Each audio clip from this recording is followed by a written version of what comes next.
Hello, and welcome back. This is episode 10 of the Hub podcast, and I'm very glad to be back with another episode here for you guys because I just decided, you know what? It's been a while since I did one of these. You might have got a little bit of a last couple of videos I have been mentioning how this was going to be implemented, and obviously in one of my videos I did kind of focus on that topic quite a bit, and also I uploaded some classic Hub podcast moments, just single videos that I might do in the future for these episodes as well. So what you're going to see is basically just, single little clips from bits of the podcast, highlights, whatever it has to be. I will do that. So I'm very excited to be back with this episode of the Hub podcast. And the format is a little bit changed at the moment, so I'm just, going through gigs and reels and what we're doing at the moment. But firstly, let's talk about the new format. So this podcast itself, it's just retaining some of its original features. I'm going to talk about some of the news. I might mention just current topics, things that have been floating around on the headlines, stuff like that. I'll also be going over just everything that's interesting and that appeals to me, and that could possibly be to do with YouTube, to do Google, could do anything. So that's very exciting thing to go on at the moment.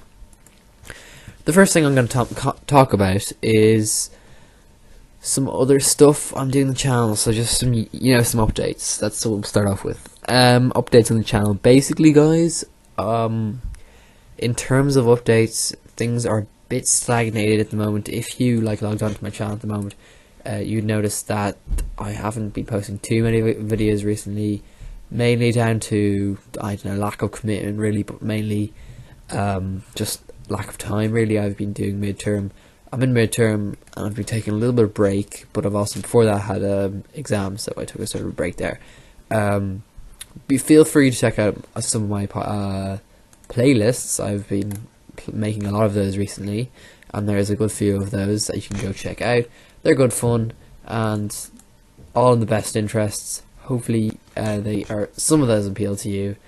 Just basically listing off some of these. I've got, basketball, NBA recap, WWE to an extent, and I'm also having those new shows. So there's the two new shows. There's the NBA weekly recap series, which I'll be doing Denver Nuggets matches from that week, maybe mentioning some headlines and stuff like that. That will also be brought up in these podcasts. I'm also doing breaking news segments where I just talk about major news that's happening in terms of just news segments for the Denver Nuggets and stuff like that. The Hub podcast, obviously, it's taking this format. It's going to be a bit more condensed, a bit more, but it's not really going to be shorter. It might be a bit shorter. I'm not going to waffle on for too long. There might be a bit more edited, and also going to keep that going. Maybe some movie reviews here again, and my comprehensive editorial reviews. So there's sort of three tubs you can expect the podcasts: the Nuggets recaps and the editorial reviews, and I'm definitely going to stick with those three. So I just want to keep it nice and simple, nice and concise, and it just works like that pretty well. So hopefully you can all understand that and take that for what it is. Three different sort of ideas. So I'm very excited for that, and hopefully you are as well, because, I've been kind of working on this topic all week, thinking through things, mulling through, so hopefully you take it for what it is. Like, subscribe, comment, share below, and obviously subscribe, as I say, all my podcasts, beginning, middle, and end. Keep supporting me and, letting me know. Obviously, the most important thing for me, basically, is your likes and also your comments, just telling me, if you enjoyed stuff, and what was that like, and, cool stuff like that. And I'm going to start all my podcasts, just in case I forget. For some reason, I just seemingly forget these things. But I'm going to talk about some of the comments I've been receiving lately on my videos. So we're just going to go through basically discussion on the channel. You have been having a good bit of discussion a bit lately. So if we can, we might be able to go and check that out, if possible. Yeah, so I have had quite a few comments, especially in my comprehensive review, as well as a lot of my old Red Dwarf reviews. So they definitely have got a lot of attention, and I am actually thinking of doing a new little thing on the end of this podcast, where I'm going to be doing Red Dwarf reviews leading up to season 11. So they're just be, some of my favorite episodes, and they will also be uploaded in single bites, so you can check them out basically in a singular video.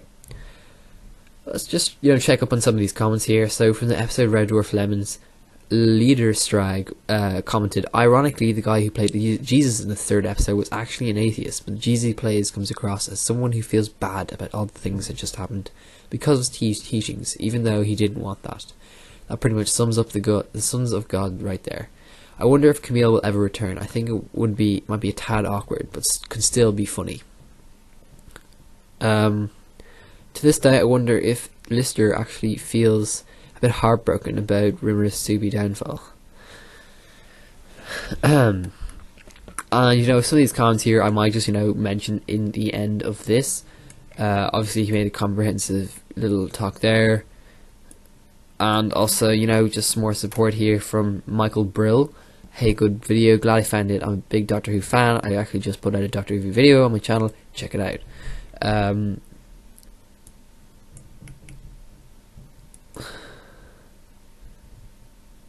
Yeah. And obviously, some further supporting videos and stuff like that. So that's pretty cool.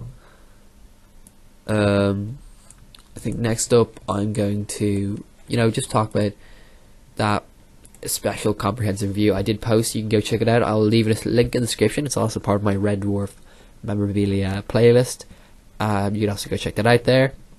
A comprehensive review I did do, which was enjoyable, to say the least. And, it just brought a sense of this is how a lot of people should do reviews, as opposed to what I did earlier. It's just a bit of evolving for my channel, and I say this all the time, it's an important aspect of what I do. It's to evolve, to grow with your fans, your audience, and to bring that dynamic across better and better each time.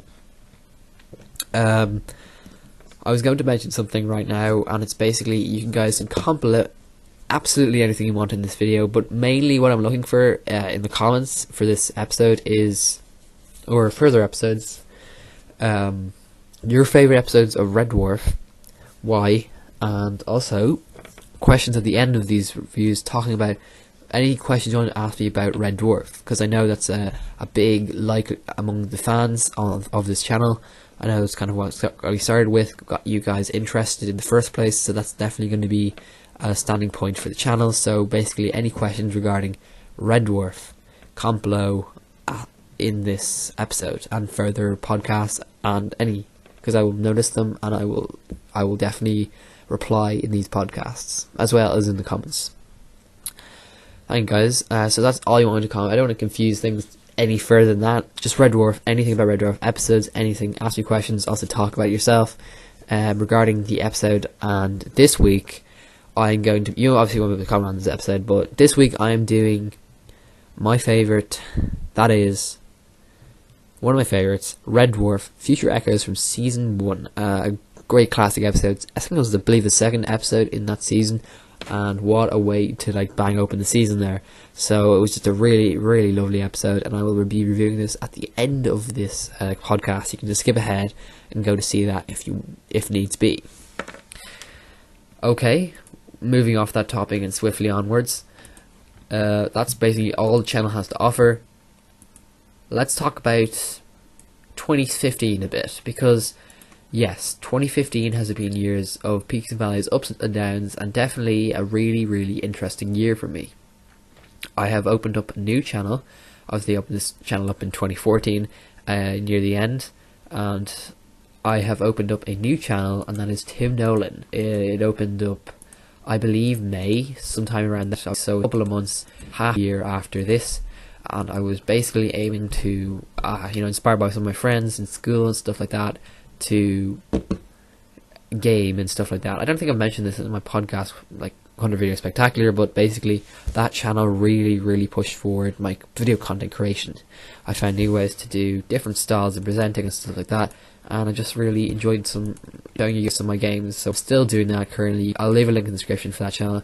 Mainly gaming, and it's just a very fun thing because I get to cooperate and talk to my friends. That's mainly the channel I use for that, so it's a very fun channel to have a look at. And that currently has 42 subscribers. That's a nice, way mark, but of course, like 500 views. It's a very low view channel, so that's why I want you guys to go check over there, subscribe to that channel, and view all the content, because that's always great to have that support, as well as knowing people are actually watching the videos. So that's always a good thing. And I'm really surprised because this channel is doing bombing. I mean, a serious explosion of views on the channel. It's really quite amazing. I mean, I remember this time last year I might have had 3,000, 4,000 views, and we shot up to 14,670 views. So that is crazy, guys. A really nice amount of growth. Oh yes, we've kind of stagnated at 30 subscribers, but very low subscribers that do check out my content now and again. And definitely it shows. There are a lot of public, just random people who go check out some of my videos and enjoy them. They don't want to subscribe to me, but they enjoy watching the reviews and stuff like that, and just popping by and seeing them. So that's cool. And so that's why I'm trying to grow the fan base. Obviously the views are alright and the likes are not bad, but I'm trying to grow the subscription fan base. So that means more people, staying loyal and subscribing to the channel, showing a real amount of loyalty there. To check on new subscribers that we might have gained in the past: Leader Strag, Brad Zane, Ned Thomas, Nancy Patricia Lopez, Matt Dawson, Gail Sukna, and I think I've mentioned all of those in the past. Also, it was a notable look out to Simpsons reviewer, just a great guy in general, a fellow Irishman, and he's just had a great content, as well as Wacky Jack, who continually supports me, and I hopefully continue to support him, Beth O'Connor, and etc. Moving on, 14,670, so I'm gunning for 15,000 by the end of the month. That means hopefully by March. So I'm going to have to produce a couple more videos by the end of the month, but I'm hoping for 15,000 views. Looking at the rate of growth, we could definitely make that by March, by Paddy's Day. Let's just say March 17th, hoping for that 15,000 views. So that is a big thing. I mean, that sounds like it could be quite a look at overstatement, but I wouldn't really go that far as to say it's definitely very possible. So 2015, great year for me, basically for both channels. They've definitely received the most growth, obviously, and it's just been a wonderful year. My favourite video I've uploaded currently that year, it's got to be that 100 Video Spectacular. It was just a really fun one to make, and it took a long time to make, honestly, but it was worth the effort because I got such great feedback from that, and you know what, I felt it was worth it. So yeah, the greatest move I'm making this year is definitely merging towards basketball, Denver Nuggets, and just all around quick upload videos where I just put out my opinions, just there to talk to you about. Anyways, that was fun though, yeah. So obviously those Nuggets recaps are coming very soon and very rapid fire. Okay, let's move on. And just mentioning that review of the Red Dwarf, I may, be doing a bit of commentary on it as well, so I might be watching it and sort of reviewing it at the same time. I don't know how that's going to work, but I'll try and do that. So we'll see how that goes. That will be left to the end of the episode, obviously. Daniel Bryan's retirement. The next segment I have to talk about, just moving swiftly onwards. WWE has been a sort of thing, I mean, going back to 2015, where I have been sort of staggering on the WWE topic. Main reasons for this being that, well, WWE is just being a bit crap as of late. I mean, yes, there has been some standout moments, the New Day from 2015, as well as the Dudley Boys return, and even, just some fun things that happened, some actual great moments. I'll highlight for last year probably being probably being, just Kevin Owens. I just love him so much, and he's just had great matches. I mean, maybe not as understated as sort of, well, as some of the main roster stuff, but I'm definitely taking a break. Obviously, there's been a lot of firings recently. I mean, harking back, Sting is gone. Wade Barrett is on his way out. Randy Orton is injured. Daniel Bryan is gone. John Cena possibly out for WrestleMania. Seth Rollins injured, had to relinquish the belt. The WWE World Heavyweight Championship, by the way, if you didn't already know, that great reign that lasted for months on end. And of course, Cesaro, Tyson Kidd, Natalya for a brief time, as well as others of similar caliber in the company. Before I move on to Daniel Bryan, I must say I'm planning to move towards a lot of NXT stuff and reviews like that, so I might be bringing back the Wrestle Talk just to talk about NXT and stuff like that, or just to do NXT singular reviews, because I did do them for a while back in the day, and I might be getting back into the product. I know Finn Balor is still a champion, and the last time I freaking watched the thing last in July was when he won the title, which is kind of ironic, since I kind of wanted him to do it in the first place, and that was the main thing I was doing to watch it. But anyways, moving on. What should we do? What will I do here? Daniel Bryan retired. My instant feelings for this are basically complete and utter disappointment. You can say whatever you want about this. It's just a very kind of touchy topic for some people. The idea of him getting to such a high point in his life where he was literally main eventing Raw, main eventing WrestleMania, main eventing B pay-per-views and stuff like this, he had such an imprint on the company. It was insane. Yes, he might have not had that much of a mainstream appeal. Personally, that was never any sort of holdback for him. He just completely rocketed through that. And you know what? The crowd loved him for being himself. That was the main thing. He never tried to be anybody else but himself. He was always looking at himself and thinking, okay, I can do this for me. I can do this because I want to do this. I can do this because, not that anyone tells me, but because I feels like the right thing to do. So he was the justice of the company. It was such a breath of fresh air when he came in, got to his stature in the company. Some great moments. I mean, go back into the network if you haven't. If you're not, just, pirate them or watch them on YouTube. The moments he had were so golden. He had so many just great. The feelings in his matches. I mean, the best thing about him was, let's face it, just the classic matches he had. I mean, especially what I remember was with Sheamus and those 2 out of 3 Falls matches. The Extreme Rules match definitely stood out to me. I remember buying that DVD, watching the pay-per-view, just looking at that match. It was just such a atmospherically brilliant match. And at this point in his career, he wasn't even close to main eventing, so he still had the exact same motives as a Lowry mid-carder or B-class job, like nothing more than a jobber. He definitely worked hard and got to the position he was because of his ethics, because of his work style, because of his work rate, because of his personality, because of everything. He just pushed through adversary and got to the position where he is today. And that sounds really, really cheesy when I say it out loud, but it's true. It's really true, and it rings through every time you watch him wrestle. You can feel the same emotions through that. Then he got to the position where he was. He won WrestleMania 30. He defeated both Batista and Randy Orton. It was a big, big win. A really memorable moment, obviously, not just because it was him winning against the other main eventers, but the fact that he did it in such class, such grace, and with so much support. And it was just a great main event that looked to be bad, but it became great, and people kind of, since then, have just been kind of understating this is going to be pretty dour, but it actually turned out to be good. In that case, it was such a side that WrestleMania 30 just happened to be one of the best. I mean, there's no doubting that. and from the kind of, disappointment from WrestleMania 29, I'm guessing sort of disappointment because, WrestleMania 28, coming off WrestleMania 28, which was decent enough, WrestleMania 29 just fell apart for everybody who watched it. It was just, yeah.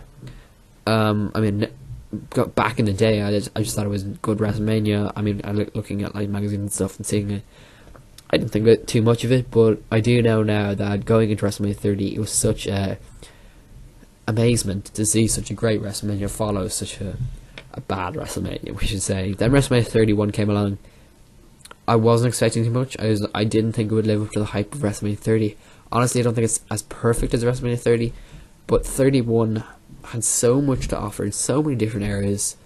I think every fan was pleased in some area. I think that's a cool thing about WrestleMania 31, especially. Heels won, faces won. At the end of the day, it was a big face win that sort of swung everyone the other way. Obviously Seth Rollins winning in that main event against two other men, it sort of harks back to Daniel Bryan, but in a different manner. I think more surprising manner. Whether or not you like Seth Rollins as a wrestler or person, that moment just rings out there. Obviously Daniel Bryan main evented the mid-card with the Intercontinental ladder match win. An alright match in my opinion. Obviously didn't go as big as 30, but yeah, just the dynamics on the show were just really good, and the mix of matches were just amazing. So Daniel Bryan wins out on that ladder match to WrestleMania 31, and gets a triple, what I call the triple thing, the Grand Slam of Wrestling, which is the tag team, obviously with Kane, and also the WWE Championship as well as the Intercontinental Championship. So he kind of conquered all areas of that, really, and that was just a perfect way to continue his reign. I never thought his tenure would end after that, but then again, the pay-per-view after, he gets destroyed, ironically, by Kane. They were a tag team together. Going back to their tag team, they had a good time together. They had a long, tumultuous, we could say, fun time together. And you know what? Daniel Bryan still had some comedy chops to him.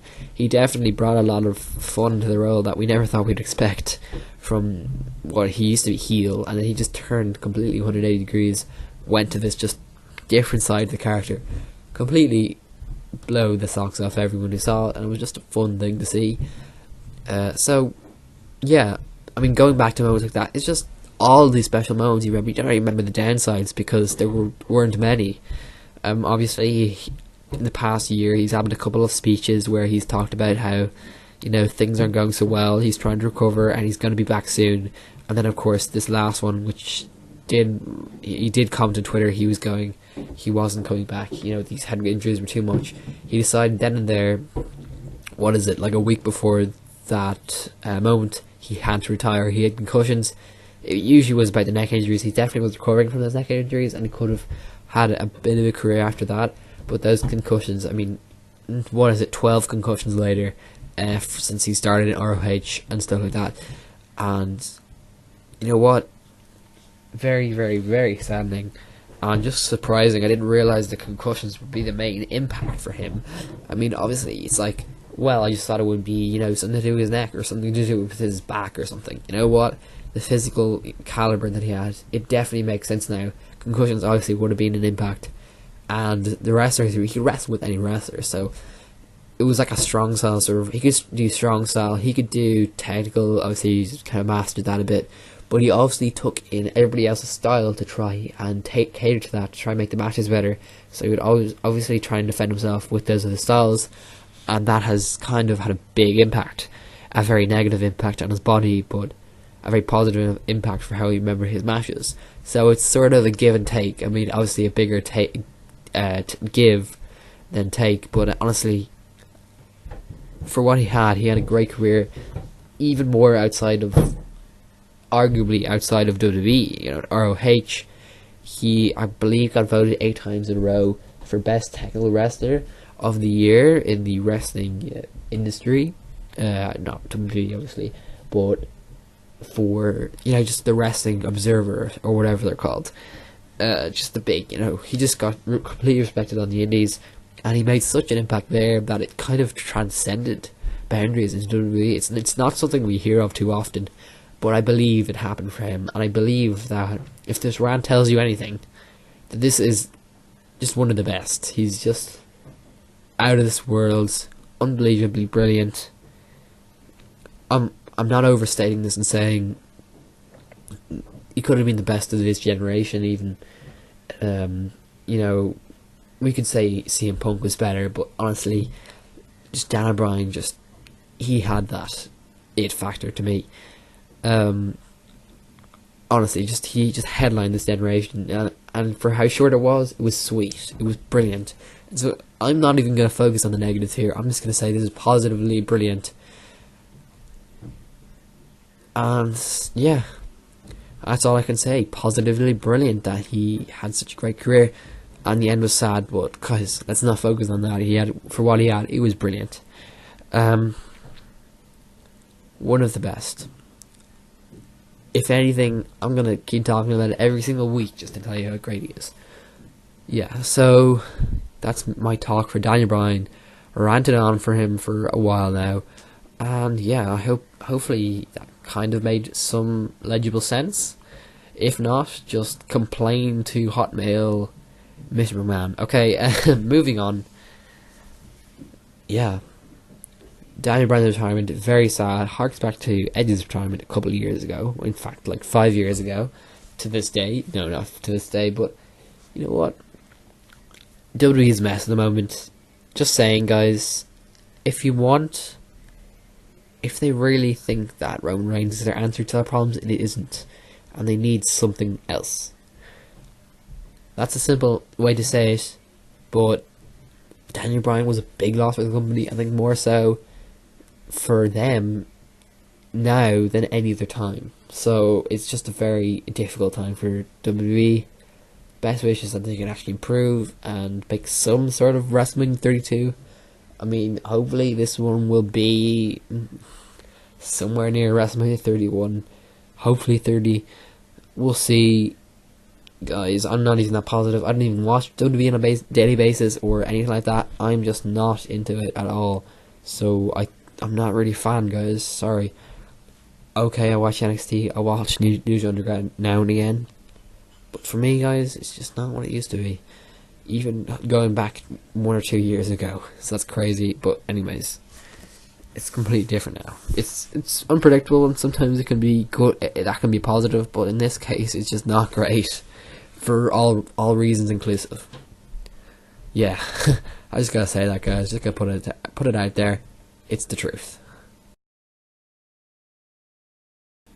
And now to move swiftly and quickly on to our next topic here on the Hub Podcast. Here we go. Let's go and talk about a little documentary I watched on, I believe, the midterms. That would be, 2 or 3 weeks ago at that time.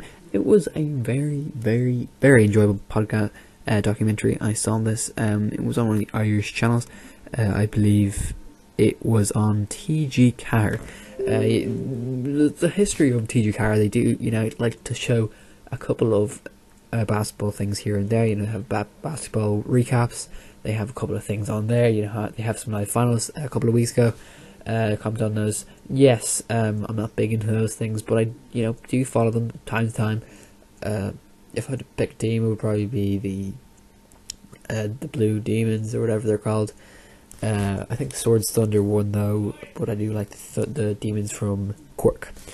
So this one was a documentary, and it was called "We Got Game: The Golden Age of Irish Basketball." Basically, what was a documentary documenting, as it would, the sort of golden age of Irish basketball. This is a very interesting documentary. I mean, you should go check it out yourself, guys.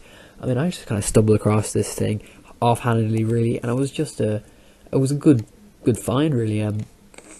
I must say, because sometimes you just don't expect to find stuff like this just randomly hanging around.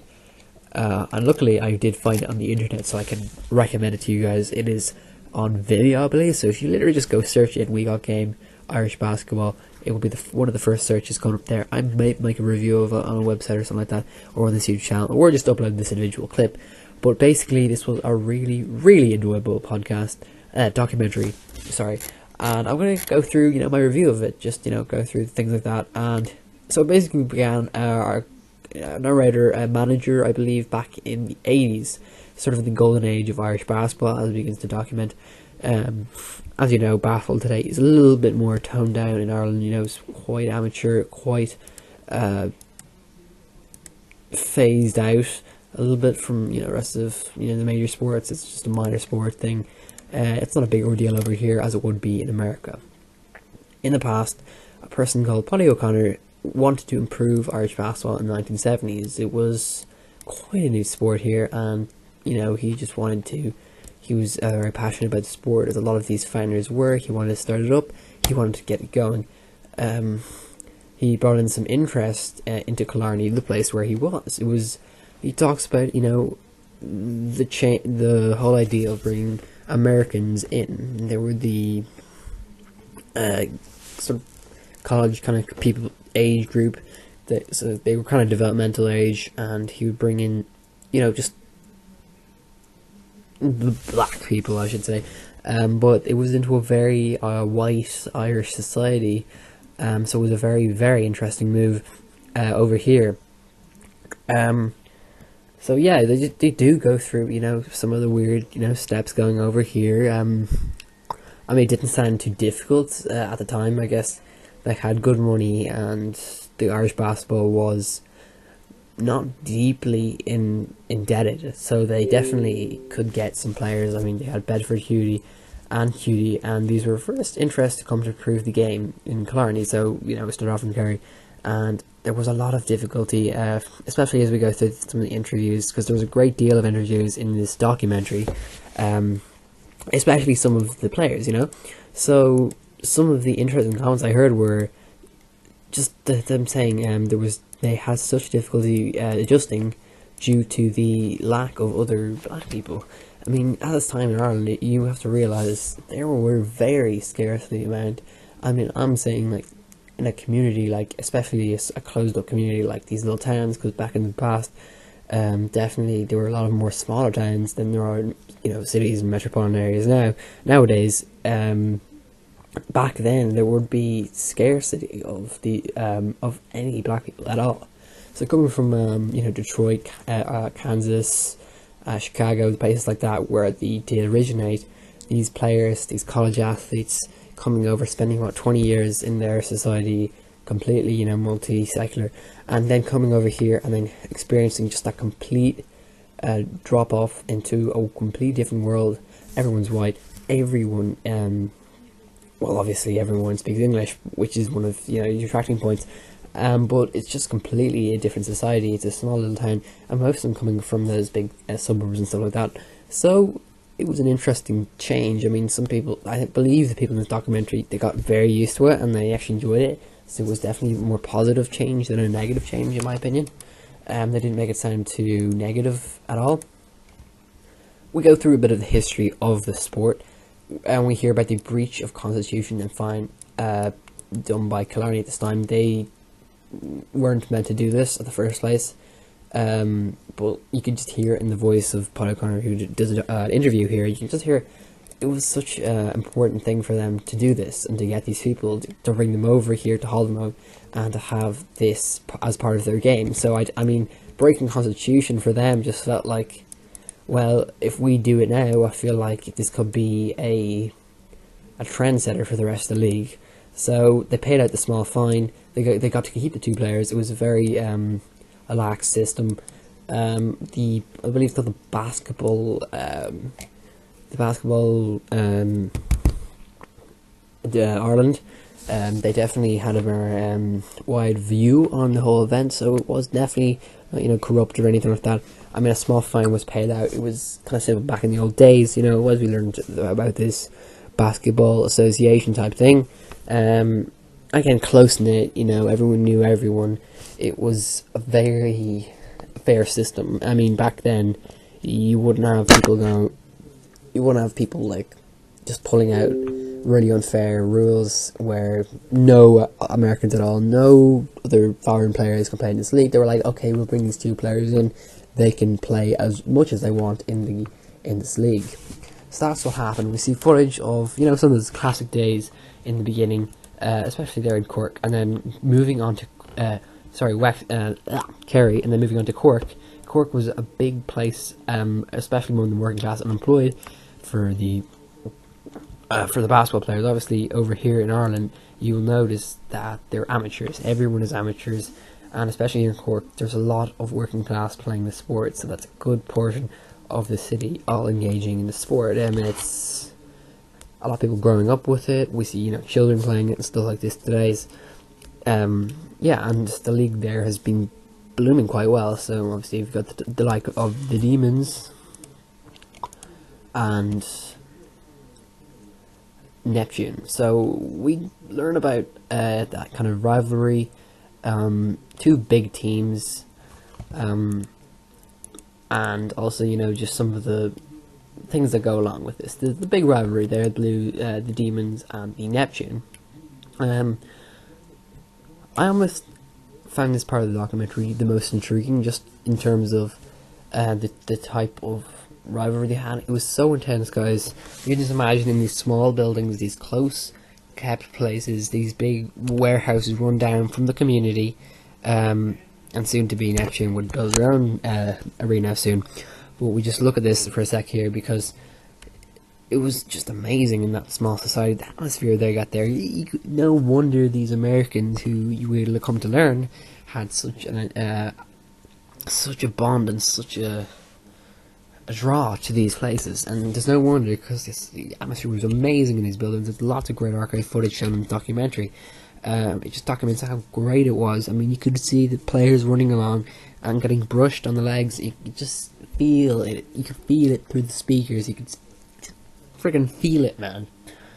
So these 17 times with only one 9-point deficit, that was one of the things they had. I mean, they would trade back and forth, league titles, league finals, everything in between.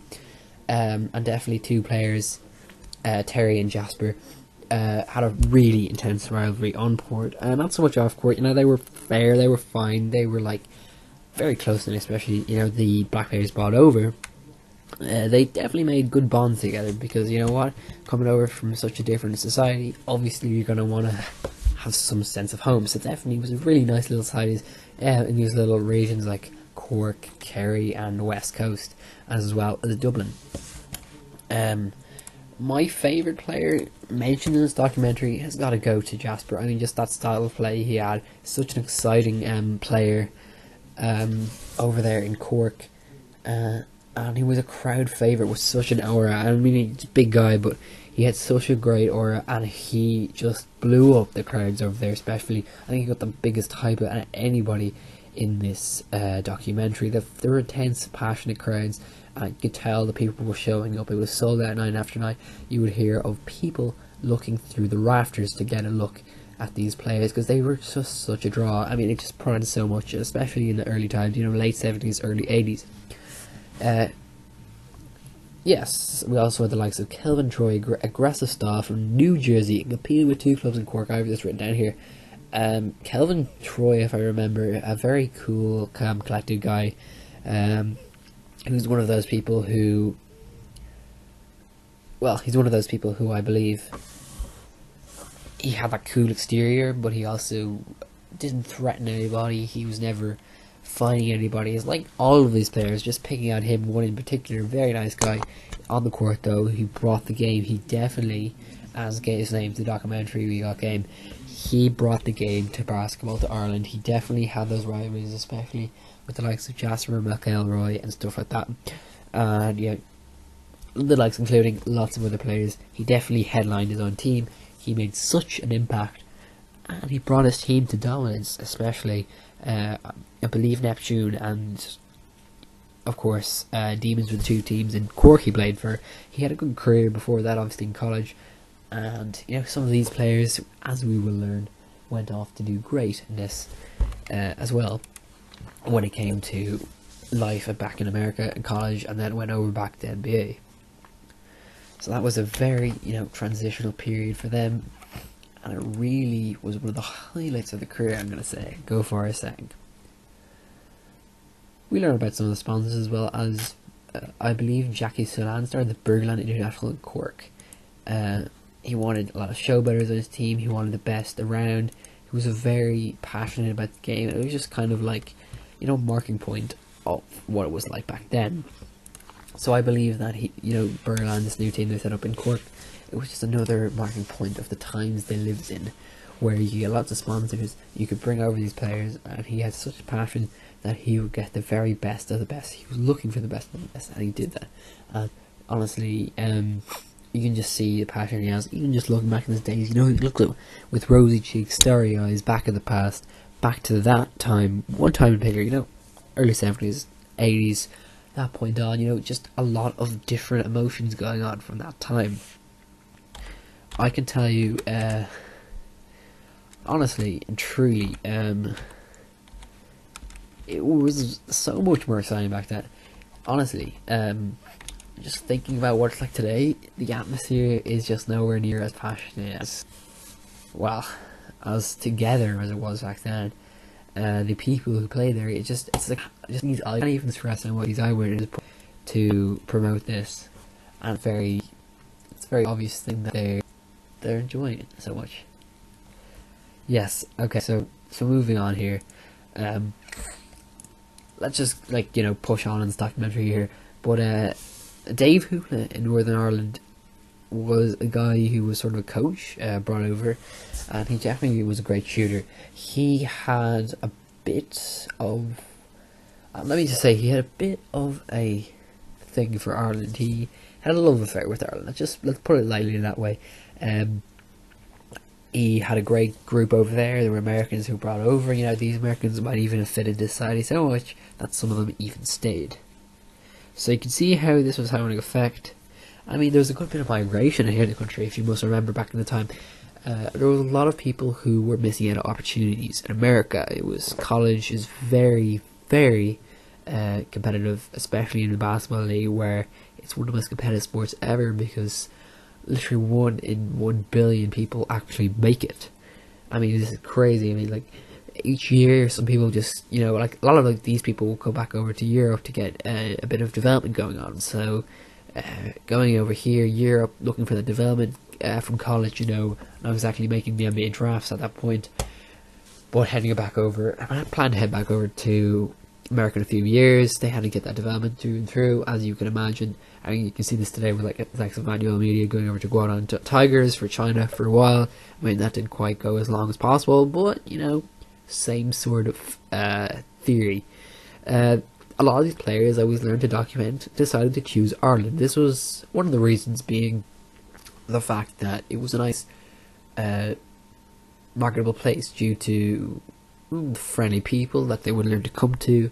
Even though these people didn't really have a clue about that until they arrived. These people are so nice in these little communities. I guess it was just kind of desirable in that sort of sense, as well as the language was being the main thing. They could go over there, they didn't have to learn anything. They could go and get straight into the action and get things going. And the Irish people turned out to be very accepting of the Americans, and the Americans in turn. As we move over to Mayo, West Coast sort of area in Ireland, if you must know, you can probably look up where this is. It's a very rural area in Ireland. Liam McHale and a good Irish people, as we learn, as well as some others, him being the main one. He definitely grew up with sport. Definitely during the winter time he would be very passionate about it, because obviously it's freezing at that time of year. If you live in Ireland, you will realise that very quickly. So it was a very kind of popular little wintertime sport. They brought it in. Diora Marsh was the guy brought in. He is a big, jumper up and downer. I mean, making a great power forward sort of position. He had a lot of athleticism, but he could also block the ball very well, so he was a good defender. He turned out to live in Ballina to this day, so he had a family here, and that was just crazy to me. Giving up your life in America, which you have a major sport. This guy just fit in so well here. He decided to stay here for life. That's crazy. That just shows the amount of effect it had on these people. Some of them actually stayed. I mean, it's crazy. stuff. But anyways, so he was one of the players there. They had a good, yeah, as you can imagine, it was quite similar to Cork. I mean, not maybe at the same level as Cork, as we come to learn, but it definitely was a great outing there as well. I mean, you can imagine these were dominant teams at the time with these extra players. I mean, only, 5 teams had copped on at the moment, and out of 20, so you can imagine they were having a bit of dominance. They were the top league teams, and it was good both ways. I mean, the Americans will get a lot of pay for this. The Irish people will get a lot of experience with the Americans, and we would also see that in turn the sporting developed in many different ways for through and through. How good the players got, the teams were just developed and brought more people in turn, and in turn the people came, more money was given from the advertising, and yeah, as you can see, it's a big cycle, guys. I mean, just imagine like the 3 things, they're all cycling around a circle. You got your development, you got your players from America, and you got the people watching. It's definitely a give and take thing. You need all of the 3 sort of factors to in turn make your product better, and it was just a thing that was totally gotten at the time, and we're looking at 83, 84, 85. It was a very big thing. Now around this time we saw the introduction of the Neptune Stadium, a state-of-art stadium which was the first for an amateur basketball team in the whole of Europe to have one that wasn't just a local community centre stadium, which is a major thing in Europe. I mean, at the time, Cork were the trailblazers for this. I mean, they are having some of the best matches, best league games in all of Europe. And you can imagine there was a lot of teams at the time.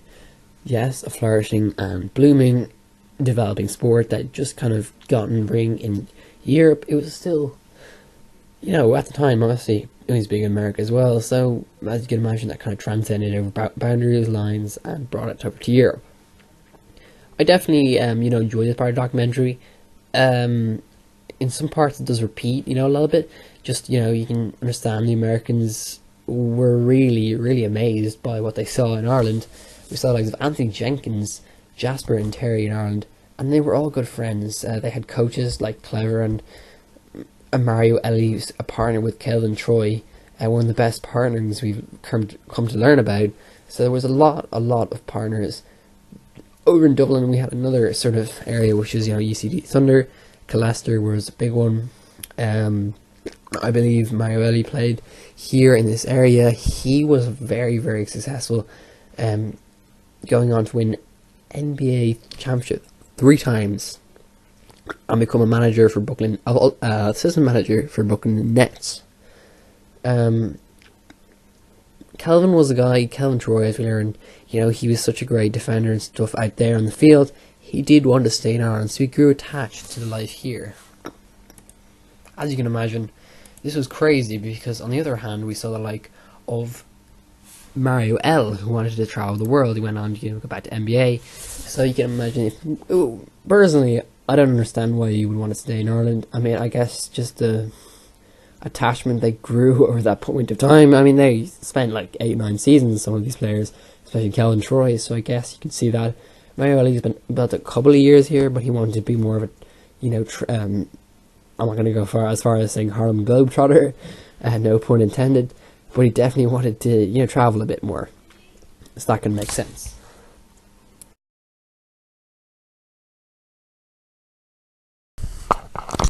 Now, as we go on, I just want to say that, it was a very, very enjoyable documentary so far. Then we got to the Daneville, and this bit was a bit more interesting. I don't want to say not enjoyable, but I can just pull out some plot holes, as I should call them here. Plot holes. Okay, so we took the Downfall around 1987, coming on to the end. In basically 1986, a commission was established, put one American on the team. It used to be 2, and there was a good couple of teams.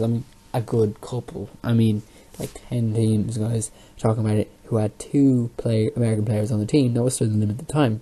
The commission set this up, and this continued on merrily for 9 years. Going into the 87-88 season, or the 86-87 season, the commission decided to change this due to budgetary reasons or so forth.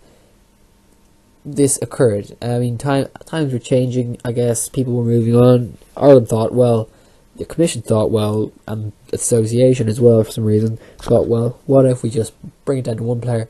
This would mean, you know what, more development for the Irish players just being on their own. And, well, the main reason being,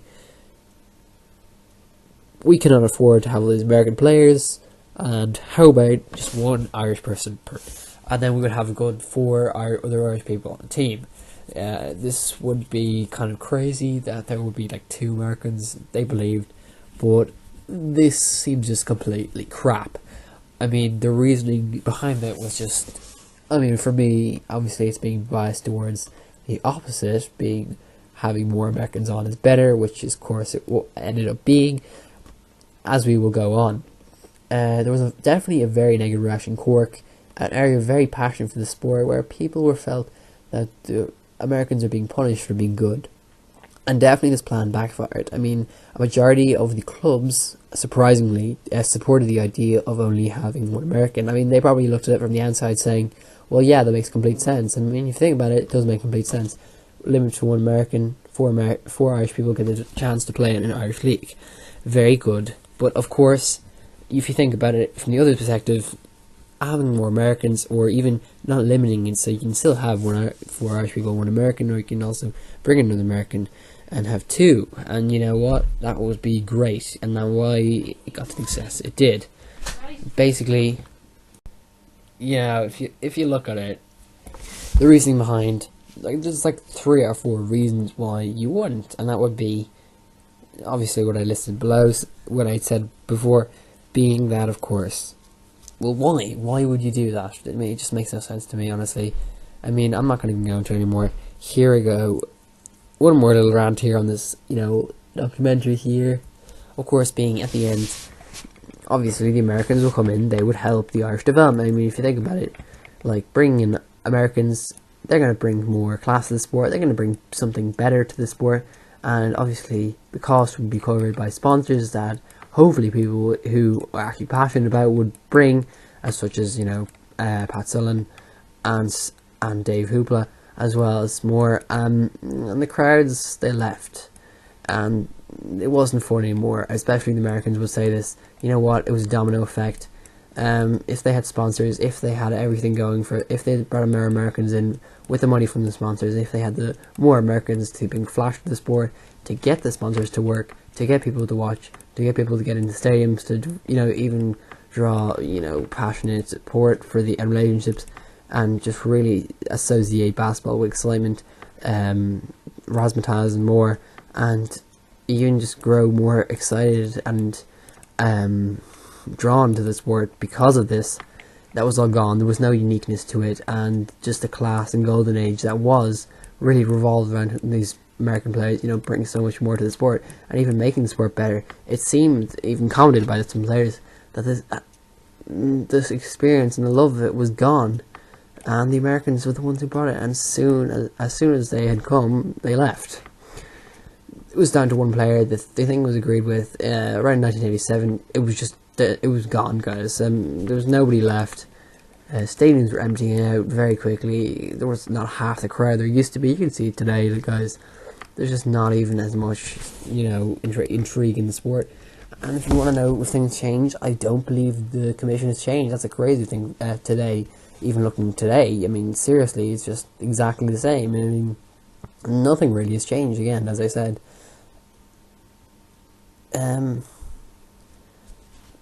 So the financial argument won the day, and that seemed to make sense at the time for them. They wanted to save money, but they would have gained so much more. I mean, if not money, if that turned out to be a big failure in the long run of them bringing the Americans, they still would have gained so much in terms of experience, in terms of exposure, in terms of everything for the sport that was needed. And you know what? That just proved to me to be a bit more of a sensible argument, in my opinion. I mean, you get, 1, 2, 3 reasons compared to a financial argument. It turns out, though, that it did end, and as soon as it came, again, as I said, it ended. and there's no way of turning that back, no way of turning back time. I mean, these people went to interview here for such great, I mean, they weren't getting anything for this. They definitely had such a passion for the sport that they wanted that word out there. And I can definitely thank the people who made this documentary for just producing such a great piece of work, as well as the people who took part of it, all of those great players, as well as the managers and so forth. And even the Irish players, they seemed just as enthusiastic as the Americans were. It was all a great all-around thing for everyone involved. And as you can imagine, I was pretty devastated that it lasted such a short time. It never really got off the ground. I mean, it would have gained so much more exposure.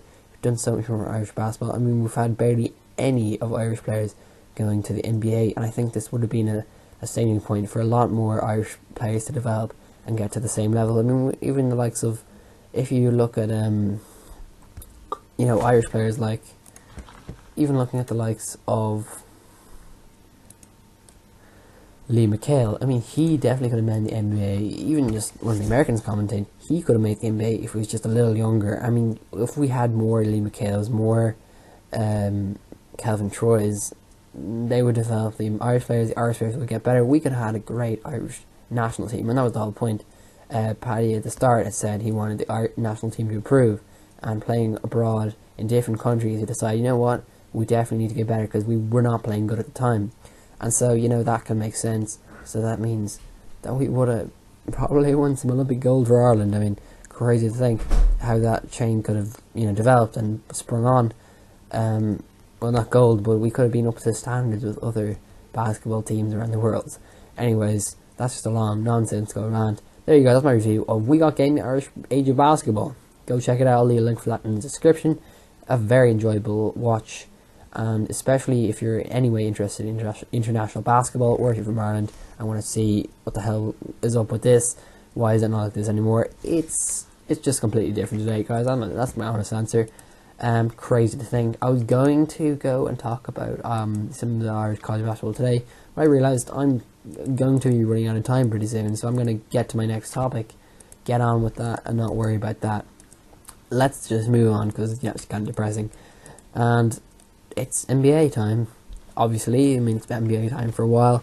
It doesn't really seem to get into the same third gear, fourth gear, fifth gear until now, because, well, the NFL has ended. NFL definitely likes to compete and get all the ratings, and you can see that on YouTube and everyone else. But the Super Bowl has ended. Denver Broncos won, thankfully. Peyton Manning is his big send-off, I believe. I think this is his last match.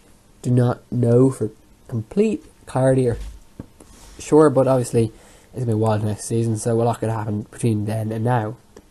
Sorry, now and then. I mixed that up. But of course, it is NBA time. That's all over with. That's been over for a month now, so we've had a good, bit of All-Star and, of course, playoff race going. And obviously Denver. Not going to fully talk about, because I'm obviously posting a comprehensive editorial on the Denver sort of playoff type of thing. But just, cut it short on Denver's playoff run. I'm going to do that right now, saying that, Denver, our team,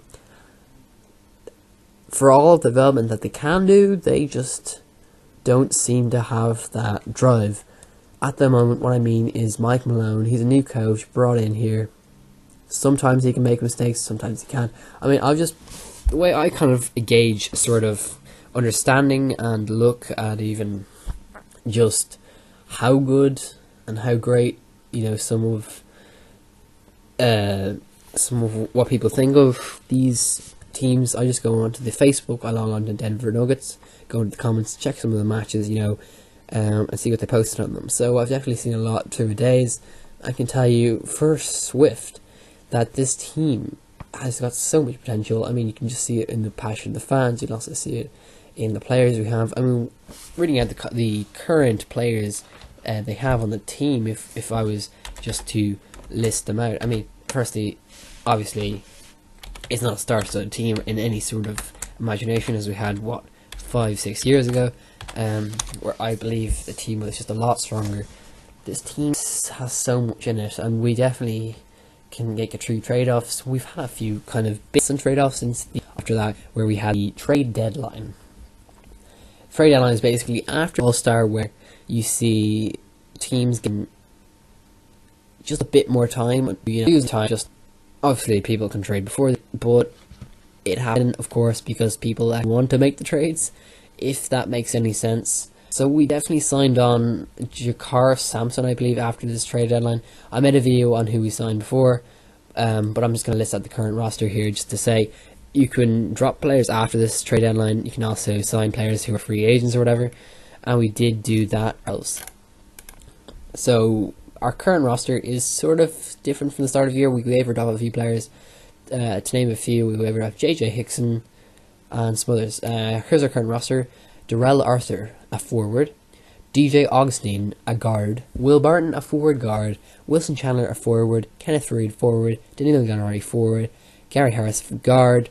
Nikola Jokic, centre. Joffrey Laverne, centre forward. And Mike Miller, guard forward, as well as Emmanuel Mulia, guard. Jameer Nelson, guard. Yusuf Nurkic, centre. And Jakar Sampson, guard forward. Jakar Sampson, I've not heard much of him before. I don't know what teams he plays for. I think he plays for, he used to play for the 76ers or something like that. So it must have been a trade-off or something like that. He averaged, 5 points, 2 rebounds, and 0.6 so I don't think it's too bad an acquisition for the team. DJ Augustine is also the one we got. We wavered off the of TJ Novak. For this guy, is pretty good guy. I mean, he's been pro for a while, so I mean, what can you expect? The younger one is, because he's Jakar Sampson. He is, 22, 23, rolling on that age, so he definitely has a lot of potential. We'll see how he grows in the future. Personally, you gotta look forward and say, maybe this guy can give us something, maybe he can't. I mean, we've learned from the likes of, I've talked about, obviously, I have a lot of, I don't really speak too downly on any of Nuggets basketball, to be honest, but definitely, what I said about, the sort of stuff about, well, other players on our team. Speaking lightly of who you probably know who I'm talking about, who went, of course, to Oklahoma City Thunder. Yes. So it was Ronnie Foy, and he's wavered off. Well, he's not wavered off. He got traded.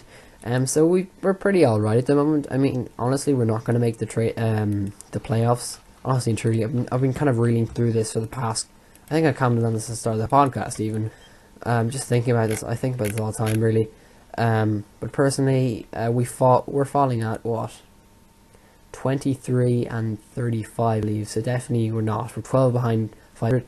Looking at the playoff race at the moment, there's a couple of teams ahead of us. Trailblazers, Utah Jazz, they're all fighting. Utah Jazz have done amazingly recent. I definitely kind of favourite them as a team to get that coveted 8th spot.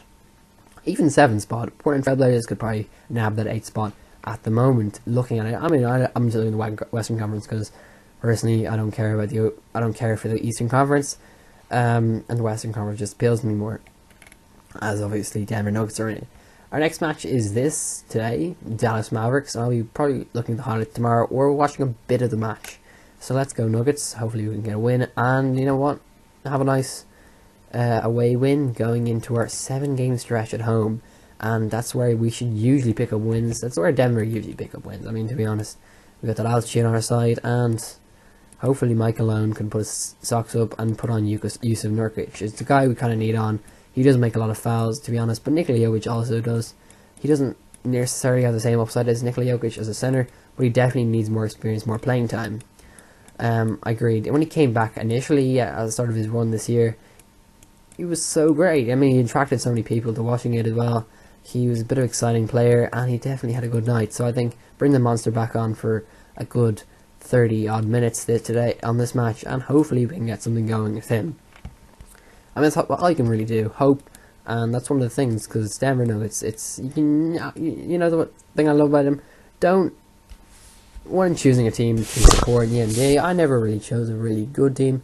I chose a team not too obviously horrible like the LA Lakers, the Philadelphia 76ers, but I wanted a team that was unpredictable night to night.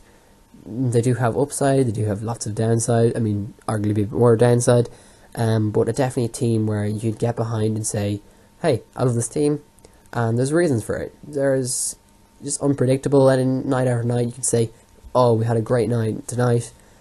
Obviously we crushed the LA Clippers this week.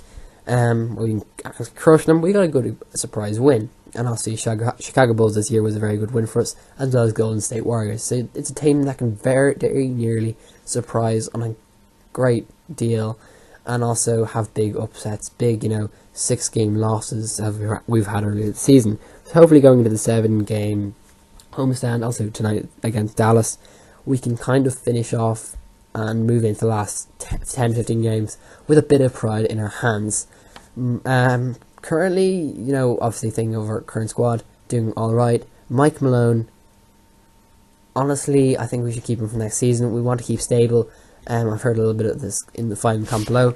Personally, I don't want a new manager. We already had the big rows with, George Carroll last year, and interim coach as well. So I just want it to stay stable. Just keep Mike Malone there for another year, moving into the 2016-2017 season. And if we can make the playoffs, that would be superb. But obviously, I think this year is a lot of development. Next year is probably going to be even more exciting year, just for what we can do and improve. I mean, this year we're on course to breaking that sort of little bit of record we got last year by a couple of games, I believe.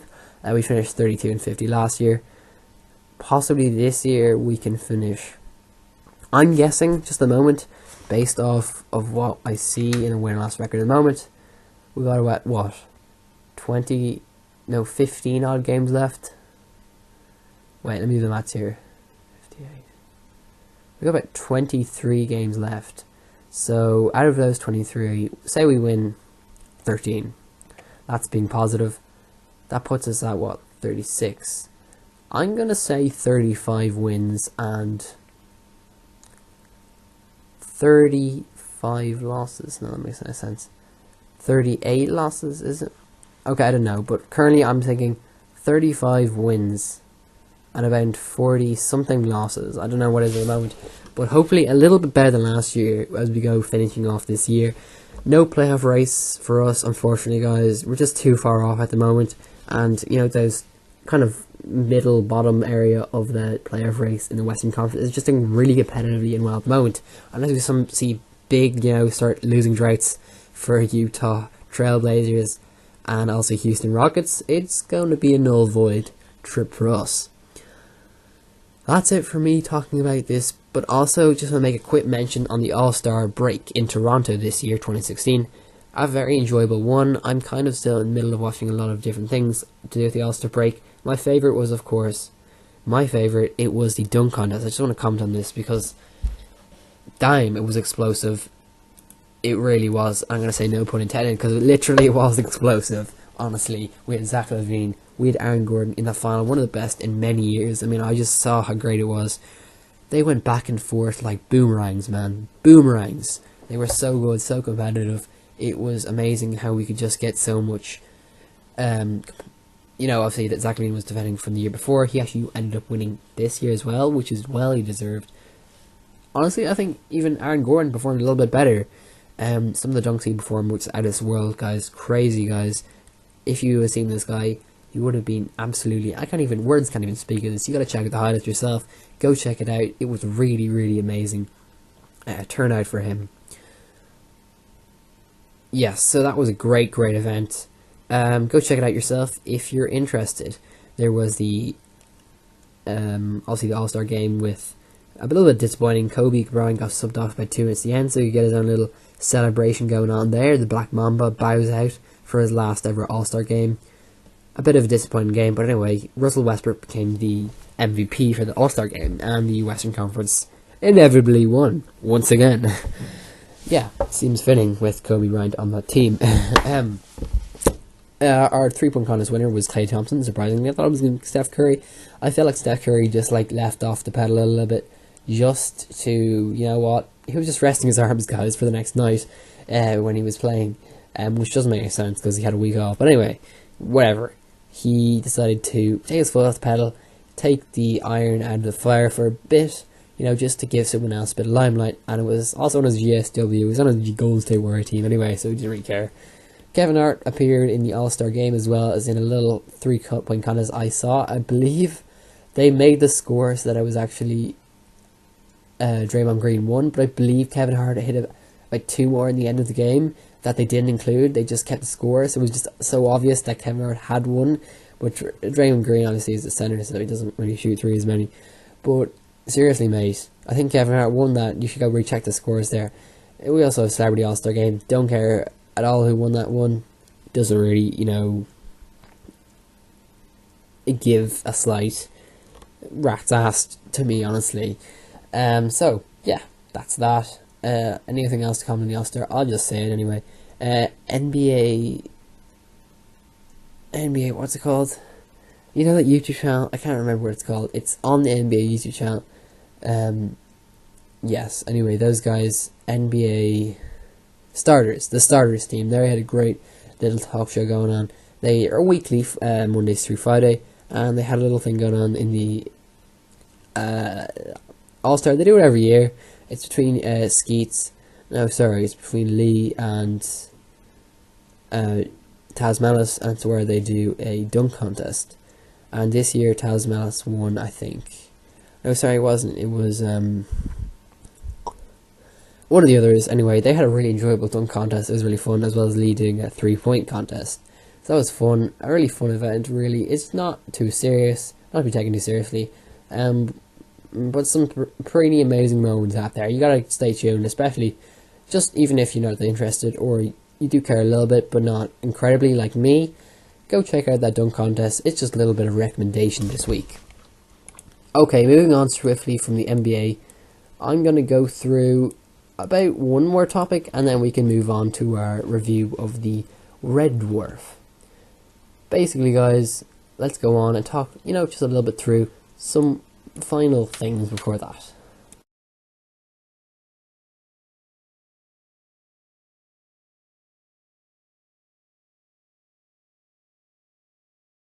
So I'm going to say some stuff for next week, but basically the main thing I'm talking about this week is I finished, during the midterm, break from school, I finished Friday Night Lights. This is a great TV show, ran from 2006 to 2011, so that was its running time in those years.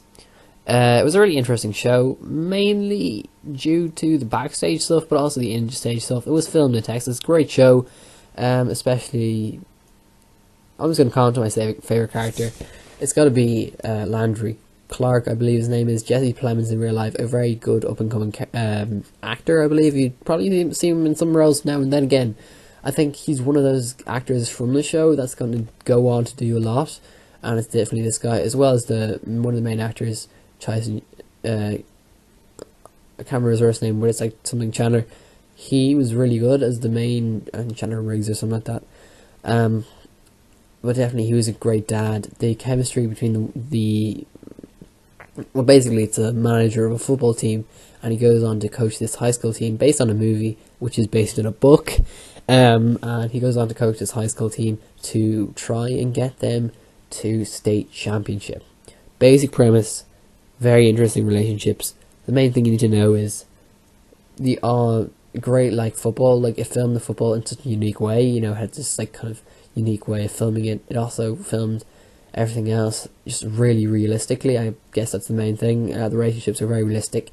The endings are very realistic. The matches were slightly fantasy. I mean, the most fantasy thing about them was just the way they'd win. It would just be lots of interceptions and stuff like that.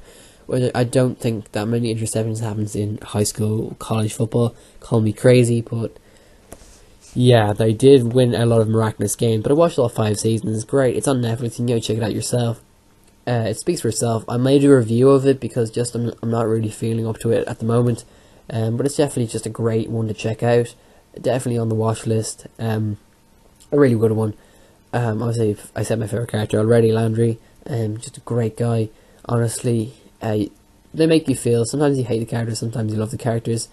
Honestly, I never really hated any of the characters. They were just so likeable and great and amazing. I just love them all. Probably, obviously, one character I did despise quite heavily. But honestly, it's you watch and you realise, yes, he is very dislikable. But even him was played very incredibly well, that you couldn't even fault him, really.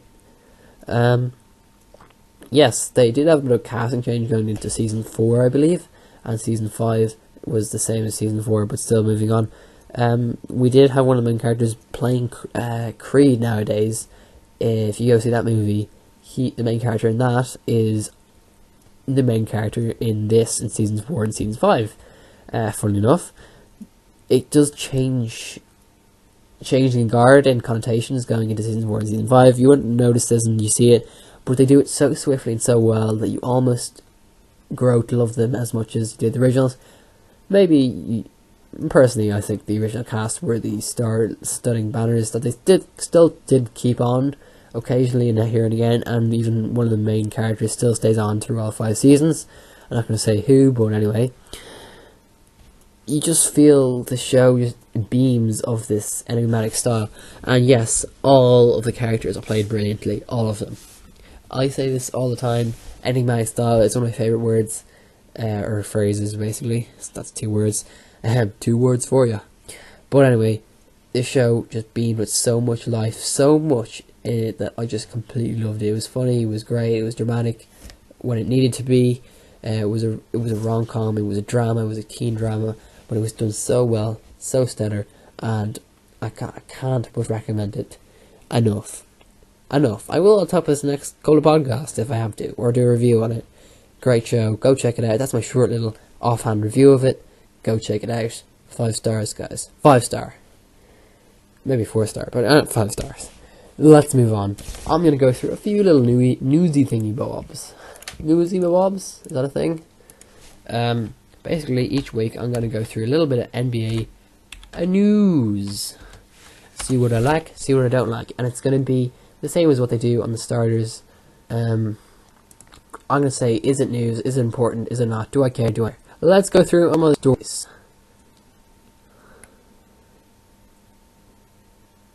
Meh. These are not very good stories, are there? But the one thing I wanted to comment on, and it was the chase for 73 wins. Yes, that's right, 73 wins. The Golden State Warriors, one of the most dominant teams of all time, have decided, you know what, let's go for it. Michael Jordan even told them, you know what, you can go for it, lads. Go for 73 wins, try and beat the Bulls' record for being 73 and 9, I believe, or 72 and 10. They're going to try 3, chasing 73. There's a picture of it here. I might even post it on my Instagram, yeah, if I can. Winning 18 games in a row in one stretch, the Bulls also led the league in scoring at 105.2 points per game. So you can also see comparison. Golden State Warriors doing better than that with 33. 33, guys. In the playoffs, they just lost 1 game en route to the NBA Finals. And they also lost only 2 home games all season, and they won more road games, 33, than any team in NBA history. That is crazy, guys. 33 road games for them. Sweeping Miami, beating New York in 5, and sweeping Orlando in the NBA Finals. They raced a 3-0 lead over the Seattle Seahawks, dropped a pair of games in Seattle, and then used their stifling defense to close out the series with an 87-75 win in Game 6.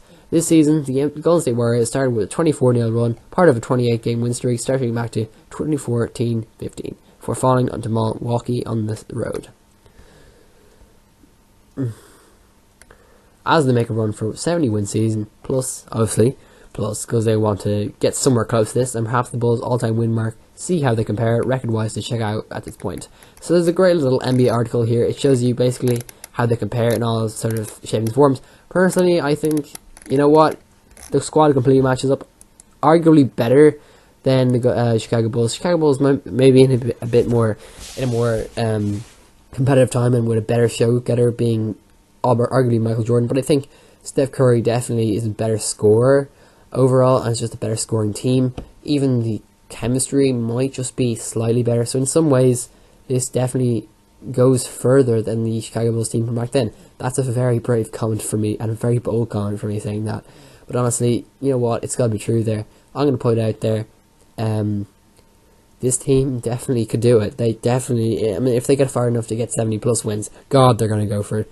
You know the team, Golden State Warriors. They've got a good 5 games, or more, 5 plus games are very difficult that they could end up losing, you know, half of them. But they definitely have the way mark to get into the position they are in. They were on track to doing it, guys. breaking that record. It's a crazy thing. They will have the best record in NBA history in a regular league. They could go on to win the NBA championship if they have the momentum. Arguably, this could lead to injuries, tiredness, lethargy going into the playoffs and ultimately finals. But you know what? They can do it, man. If they did last year in such a way, and they're on the way to improving, Steph Curry, Draymond Green, all of those players getting so much better than last year, even Klay Thompson, they definitely can do it, guys. There's no team that matches up to them. Arguably, San Antonio Spurs are that number 2 team, but of course, they would only come to them in the Western Conference, and then of course, Golden State Warriors would go on to, face Cleveland again, which would be boring. This is why I'm not really that excited for the finals. But the San Antonio Spurs, because some will say it's going to be a very close game between San Antonio Spurs and the Cleveland. But if Golden State win, I don't know. I don't know what I can see here, guys. I'm just saying it's going to be a weird one. A weird one, because personally, hey, look, Stephen Curry is trending. Anyway, Golden State Warriors, yes, arguably, I believe personally they are going to do it, and they are going to get the win. The match is on tonight. Look, obviously the Mavericks Nuggets won. I don't think Golden State Warriors on tonight. I think Cleveland Cavaliers, but Toronto Raptors. I'm gonna probably say, hey, I'm gonna make a bet there on Cleveland winning that one. I don't know where it is, but anyway, that's what I think is gonna happen. Knicks versus Magic. Knicks, obviously. Memphis versus LA Lakers. Memphis. Clippers versus Kings. Clippers, obviously. Chicago Bulls versus Atlanta Hawks. Hey, Atlanta Hawks. Why not? I'm just gonna make a guess on that, but probably Chicago Bulls. But anyway, over in WWE, I'm gonna comment on something really big next week. But first, because I just want to save that because I want to talk about it for a while. It's been something I want to talk about. A little story, because I think they have some little story here they want me to talk about. They definitely changed their style on the website today. Very weird now. Actually, I don't know if this website was working too well. It never really did it. Especially the app really dog. Yeah, the New Day. That's all I have to comment on for WWE at the moment. Let's move on to my finding. We're down overtime. If I check the clock here, I think we're about 1 hour 20 something. So let's go in and do our Red Dwarf review this week. This week, guys, it is, I'm just going to pop it up here, get it going. It is Red Dwarf Future Echoes. So basically, I'm just going to comment on this shortly before I get to the review. Week after week, I'm going to be reviewing an episode of Red Dwarf. This means, from week to week, I will just basically be doing my top 10 of my favourite episodes in no particular order, because I'm a really big fan of the shows, from days past and other podcasts and stuff like that.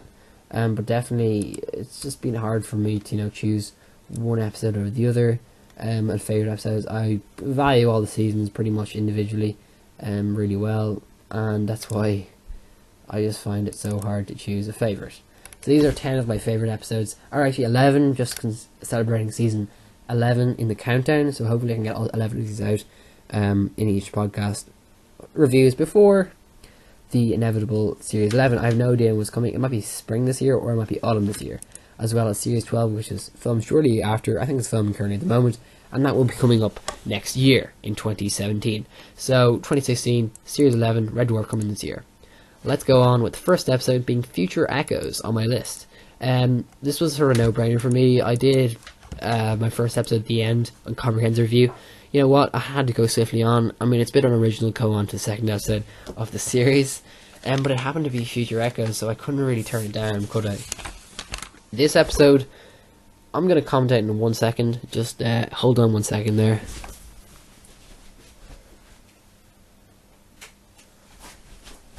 Sorry I didn't like that. I had to write down some notes on my copybook. But basically, this episode was a pretty wonderful episode, honestly. Yes. Debuting the second episode, I don't think it was filmed as the second episode. I think it was maybe the 4th or 5th episode filmed from that first series. Obviously, as you know, as I commented on, I don't want to be harking back over myself, but basically BBC didn't want this show to happen. It did happen. ended up being budget cuts and stuff. Wasn't guaranteed for a second series. This one was one of the episodes that kind of drew a second series just because it was amazing. It definitely attracted actual laughs, unlike the first episode, which was just a kind of lot of forced laughter from some of the people in the audience. What made it really great was just, that reaction. Even the jokes were just really good in this episode. I'm going to go over the basic thing of this episode. It was filmed for 1988, written by co-creators Rob Grant and Doug Naylor, and directed by Ed Bye. This was the first episode ever reading the series, and it just close to my heart. It's one of the first I saw, probably like 4th or 5th episode I saw ever. It lies close to my heart. Did have very sci-fi elements to it. Basically, the premise was Lister and Rimmer. Basically, they find these time slot. No, basically, what happens is future echoes are encountered as Holly has to go through to Lightspeed. Holly is basically trying to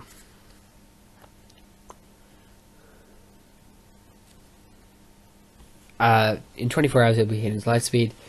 I'm basically trying to turn the ship around or something like this. But anyway, he needs to work on these calculations. He's busy all day. They have some little jokes with Lister here early on in the episode. Continuing on, we get a little gag at the start of the episode, which is really funny.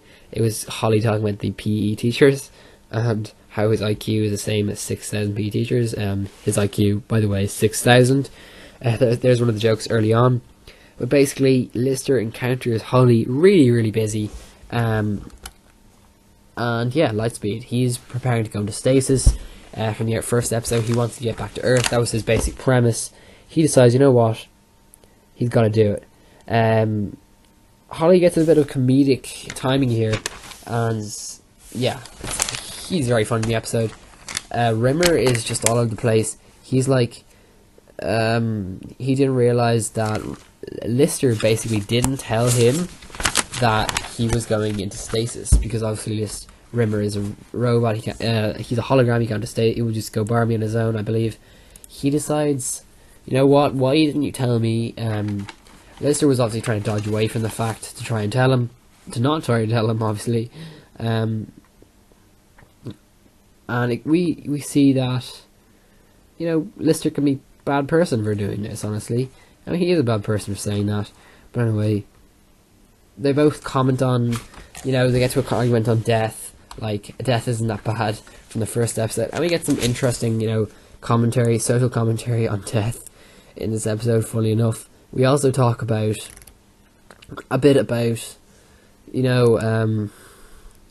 how, just a lot of character talk, which I really like from Red Dwarf. One thing I really like, it's character talk, guys. Especially these bunk room scenes. There wasn't many bunk room scenes in this episode. There's a sci-fi element as well. They just had to walk around and talk. And it was, this whole thing about death. How Rimmer is dead. He was a hologram.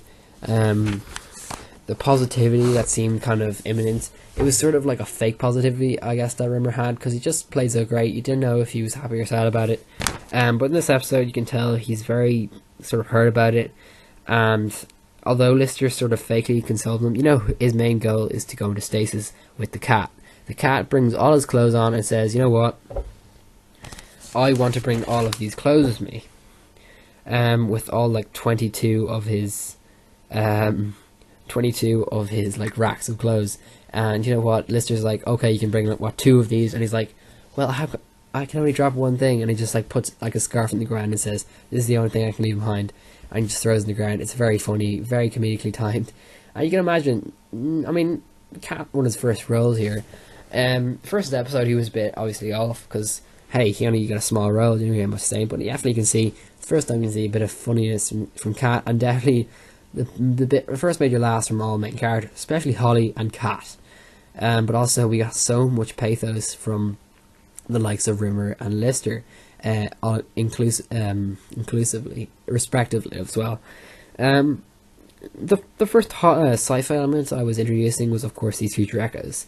Let me basically explain what these future echoes are. These future echoes, put simply, they mean that they're seeing future of themselves. So they're seeing future bits of time, like folds of time. Like you can imagine space kind of folds over itself from time to time. Just gets a bit confused, right? So what happens is they're going so fast that they're encountering bits of the future. They're going past light speed, so they can literally, like, as imagine if you went faster than sound, you could see, you're going fast. You could, like, if someone calls to you, you will what? You will get somewhere faster than that sound will reach that area. So say if he was flying really, really fast, you will get to that place before light reaches that place. So what happens is they're reaching places in the future before the light has reached it. So the light is reaching them. It seems like it's going back in the past to them, but basically they're just reaching it really quickly. So they're reaching the future. I don't know how that logic completely stands up on its own, but honestly, it's a very interesting thing to look at. I wrote down some stuff about this.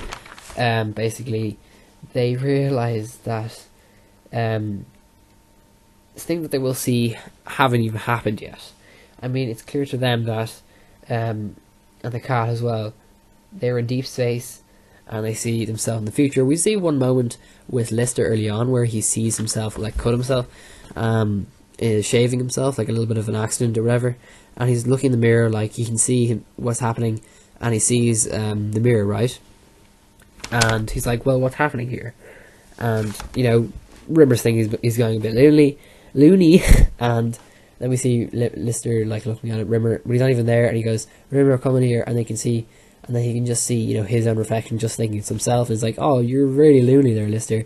And then suddenly, you know, Rimmer Lees goes back to do some duties, in connotations there, because I don't know what he's doing.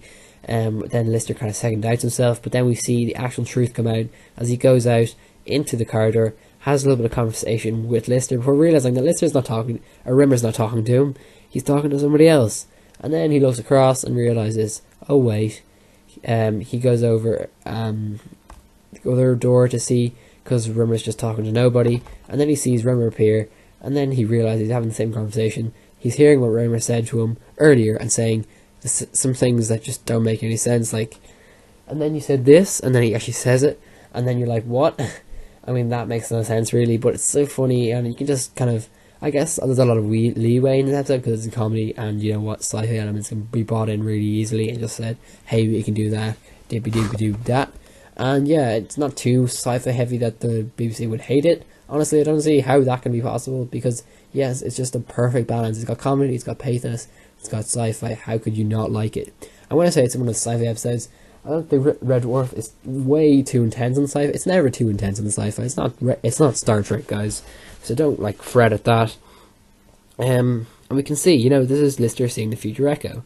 And then Rimmer talks to him, and he realises, you know what, I've had this conversation before. It's a bit of deja vu, even though he wasn't really part of the conversation. It's just clever the way they did it. It's if we look at the production for this, just that's one of the great elements of the show. It was the 4 that was recorded and had split screen techniques. It was a very unusual episode, and obviously you can see the BBC might have not liked it, but I guess it was such a strong episode they decided to put on the second episode. That kind of speaks for itself. Obviously the first being an introductory episode, the end, and this one just being probably the best episode of the series, because they would obviously put it on second. So Rimmer was used as the Echo from the future, and obviously he was put here on the side, and when he left, like, you'd see the Rimmer come back on from this other place, so they just had great set placement where Rimmer would come out another door and you'd see him appear. So just the way it was shot was really well and good, as you see this, and I guess that would take a lot of time to do. I mean, personally, I think that's just a great way of doing it, effect, and it kind of holds up to the time. I mean, I really can't see through it. It's not like today's, you know, CGI effects where you can see straight through it and you're just pointing it out and you're like, oh, cringing at it. There's nothing really to point out, really. I mean, honestly and truly, it's just that good. I mean, seriously, I think it's that good. Yeah. So, basically, yeah. What was I talking about? I actually lost my train of thought at the moment. But yeah, great splitting technology. I'm going to go talk about what happened next. So what happened here is they saw the future echoes. Pretty crazy. Holly begins to explain to them, you know what, more about this, and how they're getting closer and closer to the present. That means that I'm guessing they're going to see something future, closer or further away. I'm not sure actually how it kind of worked, but they're going to see things deeper and deeper into space. So what they end up seeing, as I'll begin to explain, is basically they see Lister from about 100 years from now, where he's like 130 or something like that, and he's dying and he's really old beard. He looks like the guy from episode 3, which is like the cat guy. Looks very like him. I don't know if they're the same actor or anything. I'm going to search that. But he's basically telling guys from the future, lying in the bed as a future echo. Obviously that's very worrying, how Lister wouldn't spot that he's still going to be on this ship. Obviously that logic doesn't hold up as well 100 years from now. Pointing out one more logic before I get onto this is, how come he sees a future echo in a mirror? I don't know how future echoes appear, but honestly, how could it perfectly fit in a mirror? For me, that doesn't make any sense.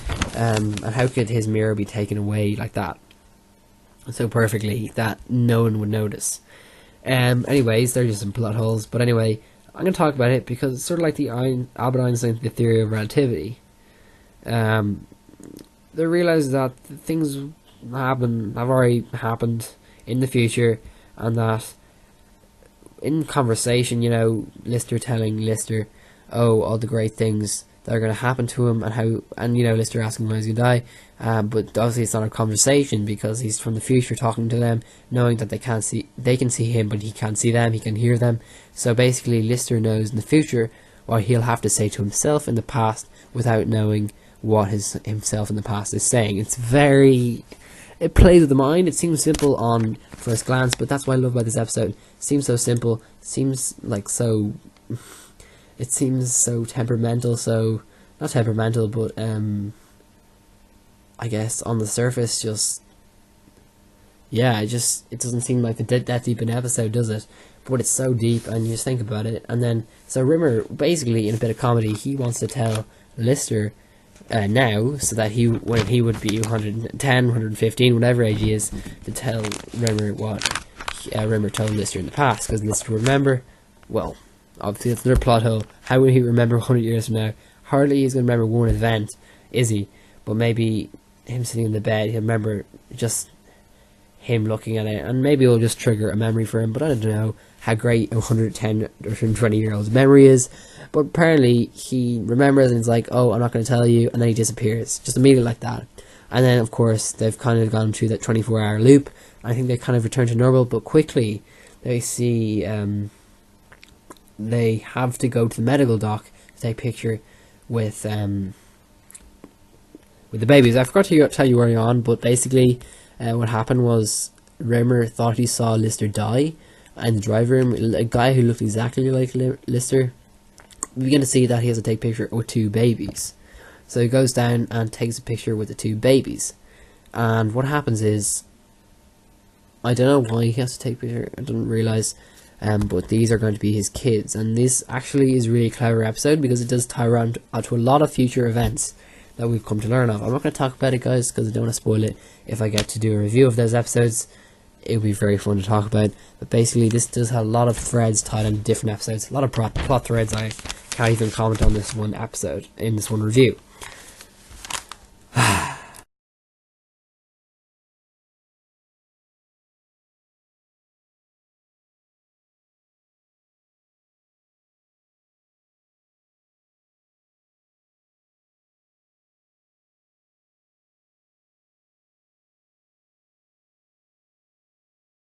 But overall, as you can sense from my passion of this episode, really, really good episode.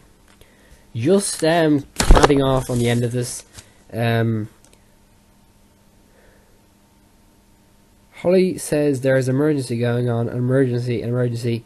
One of the other funny bits of an episode, and that is of course Rimmer's death. Blah blah blah. He fixes the spaceship, and nothing happens. And a bit of funniness, Lister, who's the hands of the ship, has to go and fix it, and he ends up fixing it pretty darn well. So even though he was going off to face his death because he believed, oh, look at me in the future, I'm going to die, then realizing it wasn't him. So then they have to realize, who was it? And that's kind of a mystery. You know, we're not told in this episode, but Rimmer did say that someone dies, and you know, gotta hold them to the truth there.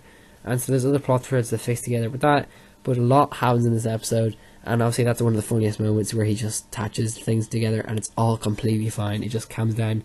He sees a future echo of Rimmer, of Lister, 174, as I commented on, takes a picture, and the episode ends in a little Polaroid, and we see a picture of the two twins appear with Lister holding them. And then we turn to the present, and you know, all the future records disappear, they return to normal speed, and all happy and good. That is the end of the episode. Honestly, guys, what a brilliant episode this was. As you can remember, there's so many funny lines. Obviously, inconsistencies I already mentioned to a pretty high degree there. As you can see, my favourite bits were, of course, the theories of, you know, relativity that were brought into the episode. I'm pretty sure there was, you know, some references to the theory of relativity. Yeah, there were. Which is one of the cultural references. And I could really ground to this theory about, you know, time dilation and anomalies in time, and how they all sort of influence the speed of light. Because the speed of light is not just light moving, right, guys? There's a lot of stuff behind it, and there's some good stuff going on in this episode. The production was very, for an episode that might have been rushed a bit, you know, getting split screen and stuff, very impressive how they got it done and how it actually worked for them. So that was a really impressive thing, in my opinion. I really improved my perception when I watched this episode again, just thinking about all the funny lines that happened in this one episode. The goldfish thing where Cat, he's about to, you know, break his tooth, because we see him, a future echo of him breaking his tooth, and then of course Lister going over and before smashing the fish out of his mouth, because it's one of those robot things. Cat having this obsession with fish, tries to take one out, and then of course, it being a robot, it would break his tooth, smashes out his mouth, and then he breaks his tooth because of Lister smashing it. So very clever ways of getting around those things, but also incorporating them to jokes, which is what I love.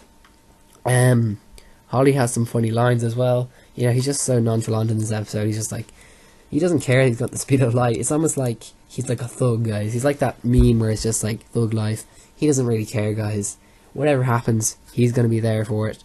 He's just this really relaxed, and it's almost like, you know what, after 3 million years in space, he's gone so barmy that this probably is a normal occurrence for him.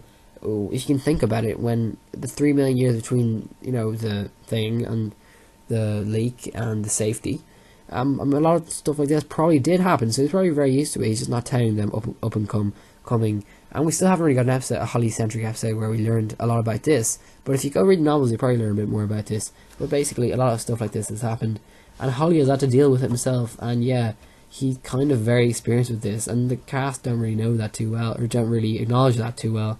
They're just like, oh, Lister and Remy just think he's mad, and his cat as well. Very good acting from all the actors, really. I can't really fault any of them. Cat might have just been a bit, you know, he was going into the role. He had some funny lines, but it wasn't, you know, completely Cat. Obviously, Cat changes a lot throughout the series, so there's a big, you know, dips and stuff sometimes. And the most consistent actor is obviously Rimmer. He just always has good performances. Lister sometimes is just a bit off, and Holly is great as well, played by Norman Lovett especially. So yeah, really good episode. I wanted to delve into a bit more of the science fiction, but you know what, I can save that for a future episode. Future echoes, future episode. It's just a really thing you can talk about for hours and hours. It's just a really interesting concept. Although it's the most important thing. One thing, obviously, the pathos and the emotions of the episode. So we're definitely delving into a lot more of the psyche behind the two characters. If you read the novel again, you will learn so much more. So you'll actually appreciate it. If you watch this series, then go back and read the novel and stuff. That is the way I did it. You'll definitely appreciate so much more. So that would be orders to do it. So watch this episode, go watch more episodes from the series, tell me what you think below, comment below, comment below, subscribe to my channel for more podcasts, obviously. I'm doing them on probably a bi-weekly basis, because they're just really fun to do, and I like them. And obviously, comment on what you thought of this episode, and what you thought of anything I talked about in this podcast. I'm going to be ending pretty much now. I'm going to review all the episodes, basically. I give this episode a 9.5 out of 10, because I can't make it perfect, because, hey, not every episode is completely perfect, and the reason I didn't get a 9.5, just some inconsistencies, and also, I actually wanted more of Holly. Yes, he was in it, but I just wanted to see more of his reactions. Yeah, basically that was all. Some inconsistencies, but 9.5 is amazing, guys. That's an amazing episode. So perfect, especially the writing. I mean, props to people. If they rushed this episode, they made it so well. It was perfected. Especially season 1 is just so perfected with all the episodes. Because remember, they've had, 5 years to work on this premise of the TV show, Rob Grant, Doug Naylor. So you can imagine that they really had to get this episode right for the BBC to do something with it. So that's it for me, guys. Thank you, guys. Smash like, subscribe, comment below, favourite, and all. I'd like to thank all of my subscribers at the moment, all 30 of them. They've done a great job keeping up with the channel, and, liking, subscribing, comment below. And obviously, the real supporters as well. I will leave some links below for all the things I mentioned in the discussion in this podcast. I'll see you all in the next episode, whether it be the editorial or whatever episode you see next, because it depends. You can probably watch any of my episodes. And also the Hub Podcast episode 11, which will be coming up very, very soon, as well as NBA recap. See you guys. Have a good whatever it is, morning, noon, or night. I will see you on the other side. Bye, guys.